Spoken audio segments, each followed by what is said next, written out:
on the move with yours truly, JoAnna Ward. And you know here you'll find everything that is connected to faith, fitness, and you getting on the move today. I have a guest with me, Jaylin Furby, who is with Superfit and American Kinetics, and you're going to hear more about her after this workout. And we have a trainer here with us that's also a client of Jaylin's, Lauren, and we're going to show you guys some awesome exercises to do with a chair. This is a different series. You've probably seen some of my exercises. If you have been watching us for a while, you've probably seen other exercises here, but this is going to be a little bit different because they are different, you are different, and we are always on the move. So one of the things we're going to do is we're going to grab the chair here. We're going to use a phone that is, I'm using my phone. You guys probably have your phone. I'm setting it for 1 minute.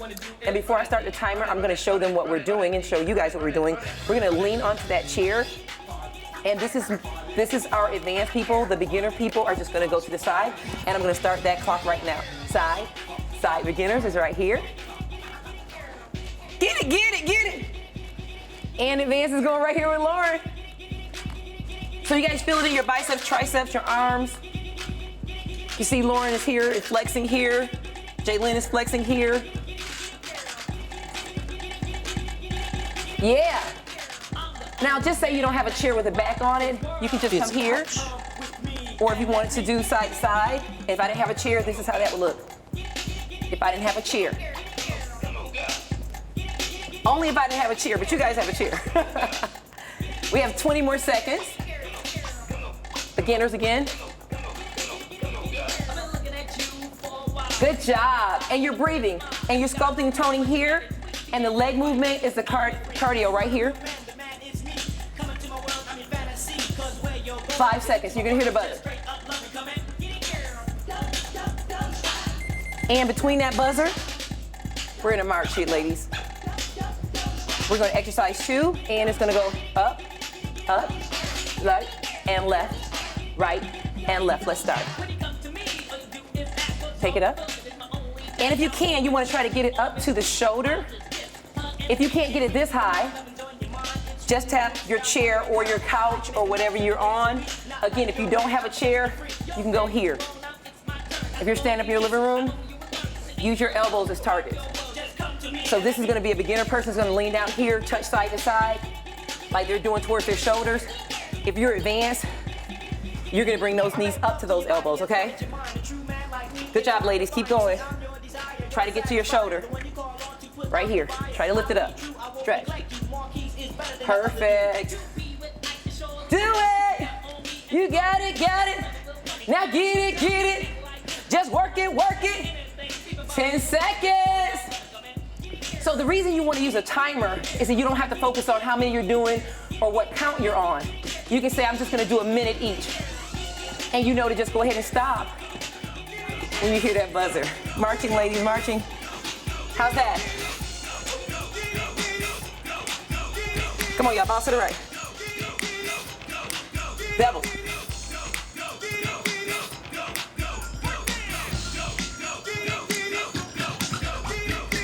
Double, double, double, double.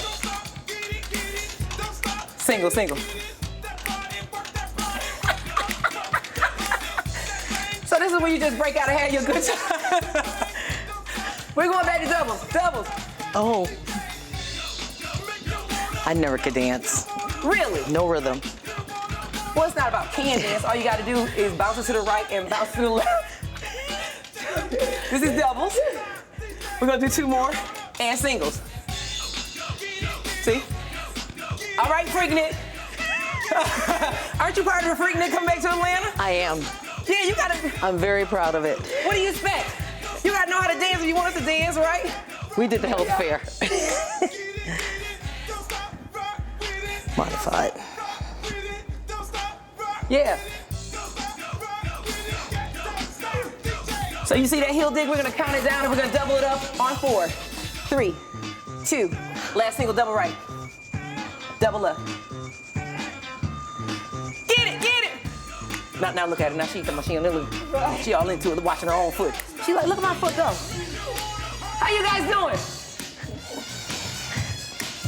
You can download this mix for free at JoAnnaWardFitness.com.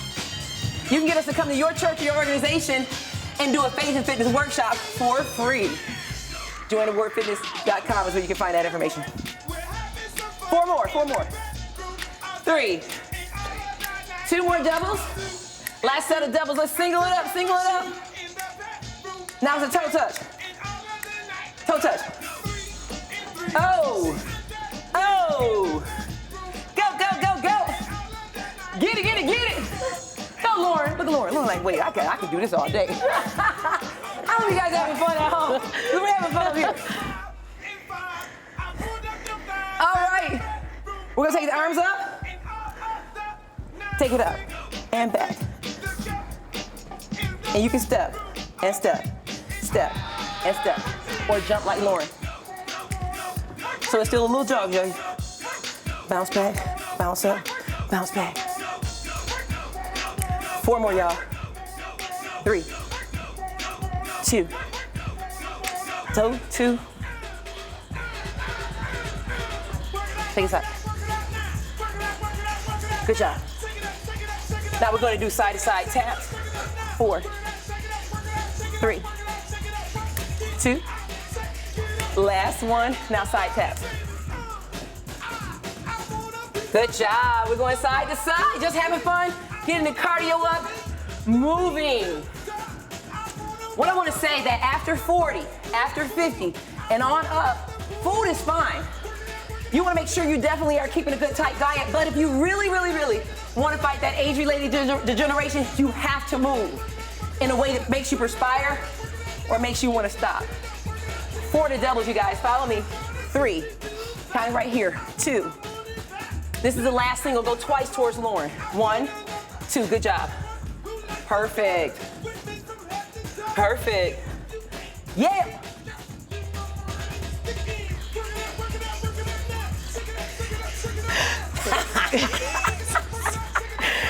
I love you, JoAnna. I love you too. You gotta have fun with fitness and faith. All right, y'all, here we go. Ah! Yeah, come on. I'm rocking squirmy thighs. There you go. Perfect. 4, 3, you feel that? 2, and march it out. Good job, ladies. Let's take it around the front. I hope you guys were moving. Were you moving? You weren't. Why?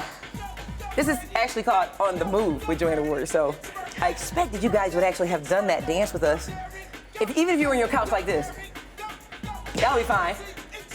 Okay, so we're still gonna do the minute drills. And the first drill we're gonna do is we're gonna take our hands up here, like so. We're gonna just turn, and just stretch out here.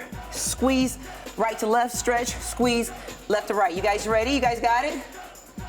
Ready? Get it. Squeeze, stretch. You're doing a seated crunch. Seated crunch. Squeeze, stretch.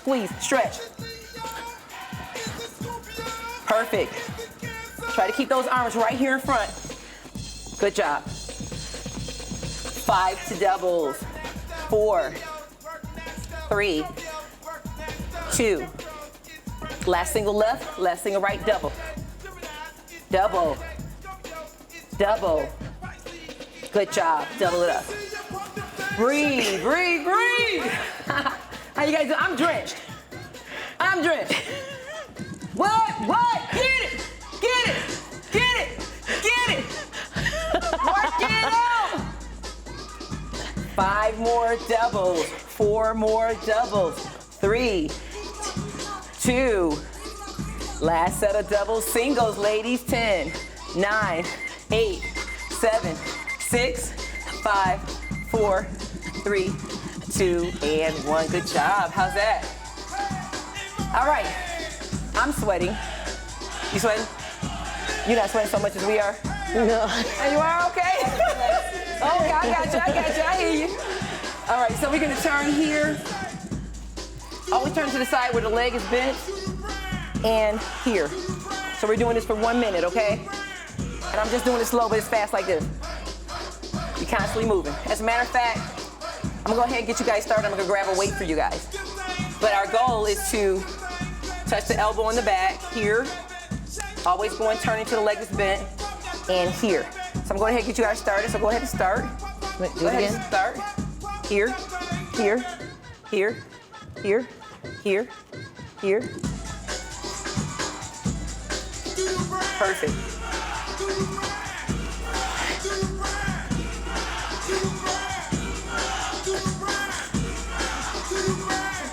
I gotta get it right. I'm gonna follow Lauren because she kept going. Yeah. So as soon as that leg is up, she's there. Here, here, here. So I'm pretending I have a weight, they have a weight, and we're spinning that weight. Go, go, go, go, go, go, go. Get it, get it, get it, get it. Work, work, work. Lauren said she want to double this up, Jaylin. 4, we're gonna do it 2, 3. 2. Go, go, go, go, go. Ow! All right. Good job, y'all. Way to work. Oh, it's confusing. It was confusing, A little bit. but you did it. You didn't look confused at all to me. Okay, good. So they're gonna hold their weight. I'm gonna hold the phone. We're just gonna do this for 1 minute, and it's gonna look like this. Elbows to the knees. So if you're at home, you're gonna start off here. If you can't get both knees up, you're gonna do one at a time. Okay? Ready? Time is starting right now. Right here and up. Squeeze and stretch. Squeeze, stretch. Squeeze. Inhale and exhale. Inhale and exhale. Breathe in, breathe out. Breathe in, breathe out. Breathe in, breathe out. Good job. Hang in there. Believe it or not, we have 40 more seconds. Oh, you're on the move with JoAnna Ward, Jaylin Furby, and Lauren, teaching you guys some stuff to do in the chair. If you want to know more about what we have going on and follow us on social media, go to JoAnnaWardFitness.com. Join our newsletter. Register for your organization to have a free faith and fitness workshop. Join some of our other free activities and things that we have going on. And follow us on social media. And there's a lot more fit tips than these there.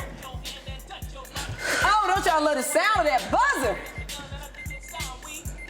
No, Jane's like, not really. I'm just trying to figure out what's going on here. So you guys gonna put your weight down? I just stumbled in the studio. I don't know where I am. Okay, so we're gonna put the weight down. We're gonna take some deep breaths here. We're gonna roll the wrist. You guys did wonderful. We're gonna bring this leg up here like so. We're getting ready to talk to Jaylin about some of the awards she's recently been awarded, as well as what she does with Superfit and American Kinetics. Very, very inspirational person, very celebrated person. She's working on a lot of projects that we want you guys to be a part of here in the Atlanta area. Lauren is also doing some training, but right now we're all soaking wet because of the workout. We've taken a bath from the inside out, so we're gonna go get changed in some water. You do the same. Get a pen and paper, go to JoAnnaWardFitness.com, and I will see you guys in just a few minutes.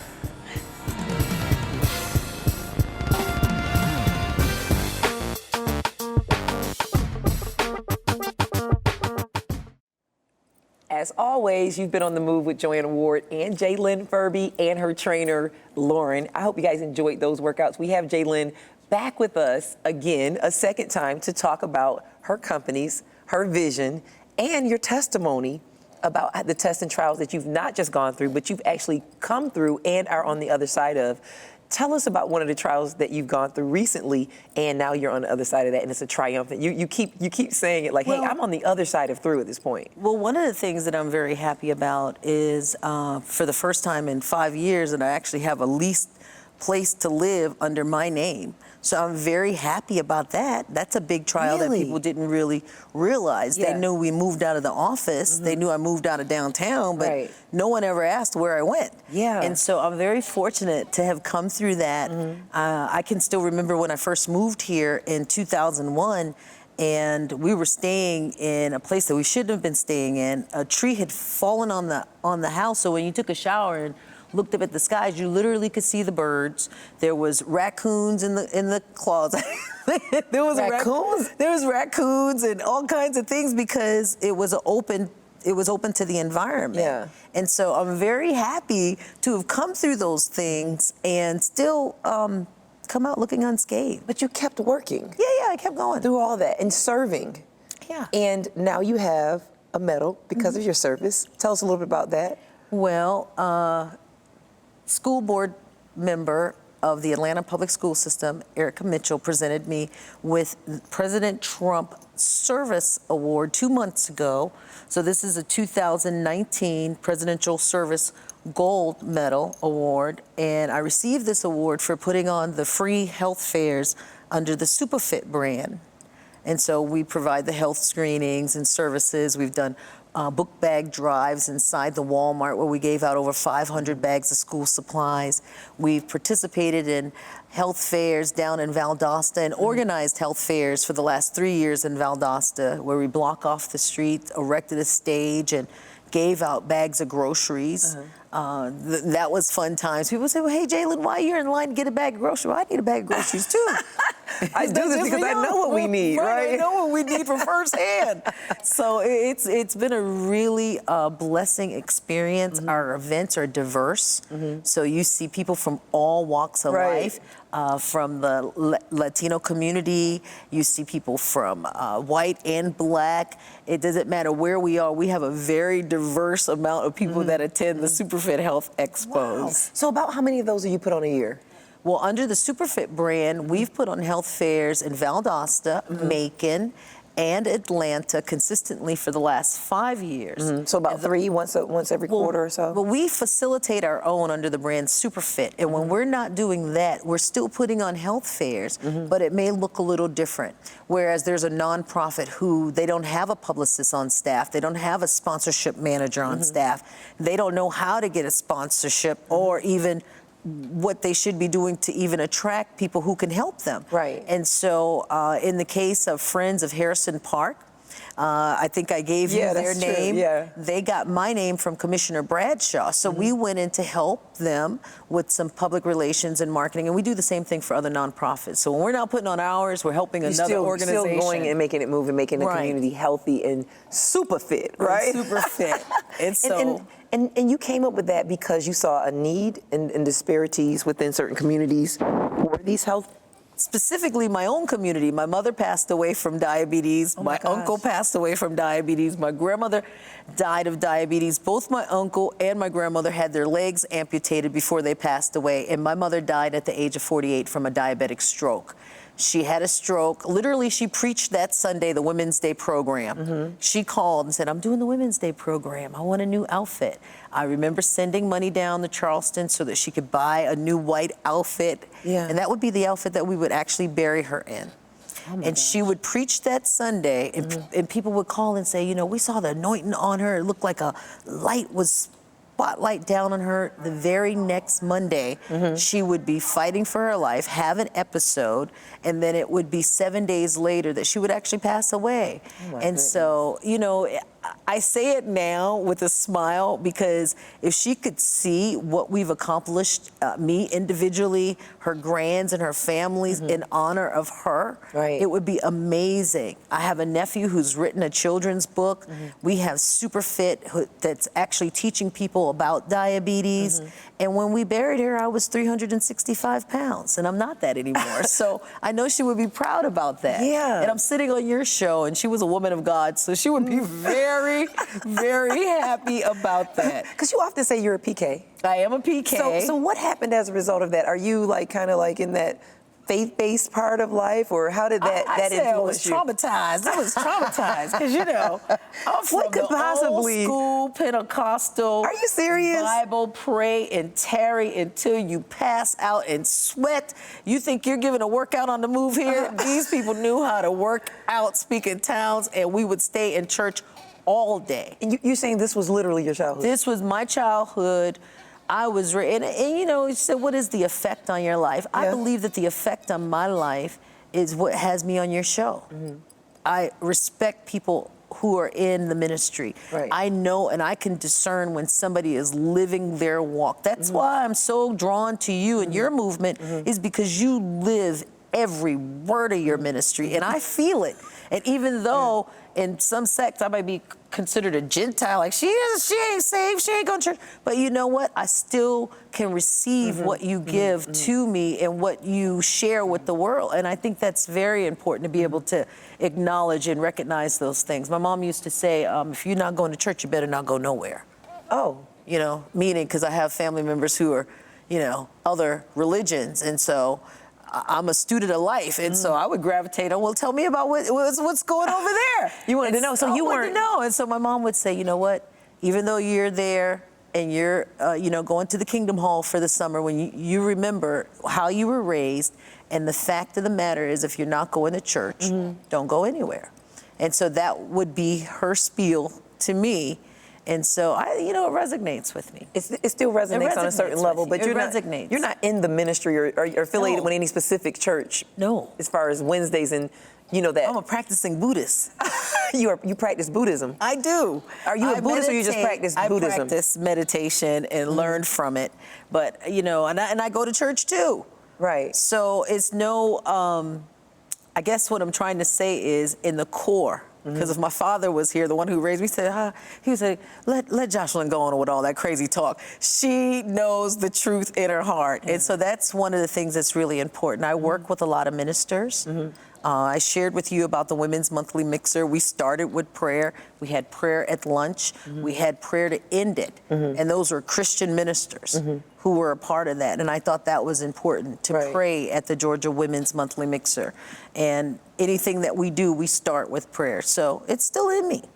It's who I am. So you said you were traumatized. So it was the religious indoctrination about it? No, when I say traumatized, I mean in church on Sundays, early morning, Sunday school. You really had to go to church? Prayer before Sunday school, then Sunday school, and then you have, then you have Sunday service, and then you break and you eat. You're still on the church compound, and then you're there for Sunday service at night, and then you have Monday Bible study and Wednesday Bible study. These things are that's a lot of time for a high school and a child trying to, excel in her education. So let me ask you something. For me, you doing this, so that was a habitual thing. Very traumatic. That wasn't a one-time occurrence. That was all the time. That was every week. That was my entire life. And every week. Until I left my parents' home. But was that every week or was that? That was my entire life.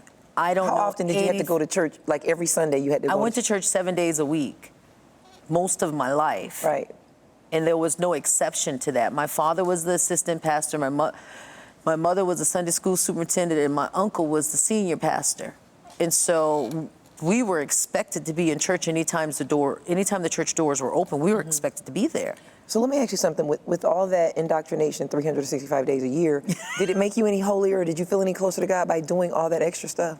Because some people really believe that you can earn righteousness, or if there's some ritual routine that you can do to get you right with God.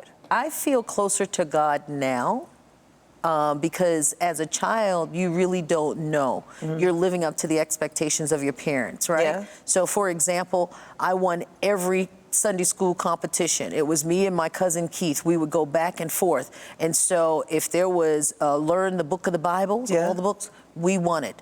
Keith and I would tie. The tiebreaker was we had to say it backwards. So a lot of what we learned was memorization and learning the books of the Bible, learning about Sunday school, and those things require memorization, not necessarily invoking that into your lifestyle and who you were, right? Not understanding the spirit of the Lord and what's supposed to be. And so I would say that I have a greater understanding as an adult than I did as a child. With that experience, because I don't have that experience, because I think my mother or somebody had it and they were like, no, you're going to have a relationship. You're not going to have a religious experience where you think you can earn righteousness to God's kingdom by doing these habitual things like brushing your teeth. What would you say to that parent that actually believes that the child is not going to have a relationship with God unless they're in this rigid routine of religion, performing before me or other people? Because a lot of that's accountability, like in the community of, oh, you miss church. I've been places where I say, people go to people, you come to church tomorrow as if that's going to make them a better person, or if they don't come, it's going to make them a worse person. So what would you say to that parent who somehow or the other has bought into that indoctrination and constantly pulling that kid into the religious aspect of, real quick, you know, I have My about a minute. experience was so extreme, right? Yeah. Teachers would come to the home and say, why are you not showing up? This child has won a debate competition. She's going on the state and she could win nationals, right? But there's, you know, it's Bible study. That's more important than that, than going to the award ceremony. I would say as parents, it's your job to love that child the same way Christ loves you. And you can't do that if you're not present in their life. In addition to that, while they're in your home, you have an opportunity to let them experience what life is like so that you can actually guide them in the way that you want them to go. And if they're not having those experiences, when they get to college, they're going to try it. And you may not want that. You want them to have a full life. You want them to have a full life so that they don't feel like they have to act out, well, now I'm not at mom and dad's house. I don't have to go to church. I'm going to do whatever I want to do, kind of thing. Why not have some of those experiences? Go to the dance night at school, pick them up, drop them off, let them experience dating, let them do the things that require them at that time with they have no responsibilities. That's the time for them to experience who they are. And you could still instill the Word of God in them. Absolutely. It doesn't change the fact that you're their parent. Exactly. You're still the parent. That's right. That's right. Well, thank you so much, Jaylyn. It's very powerful for you to speak from that place because that was not my intention. But religion really does kill people. It put Jesus on the cross of crucifixion. And actually, we're never going to be good enough for God. It's by His grace. And the Word of God says that we're saved by grace, not by works. In faith, but not by works, least any man can boast, because I can just out-church you, but I can't out-Christ you. He died for us all, but He rose again, and He's King of Kings and Lord of Lords, and love Him. And I promise you, you'll find out He already loves you. Get a relationship, not religion. You've been on the move with Jaylyn Furby and JoAnna Ward. Can I say hi, Auntie Betty? Hi, Auntie Betty. And everybody else, we love you. We're out.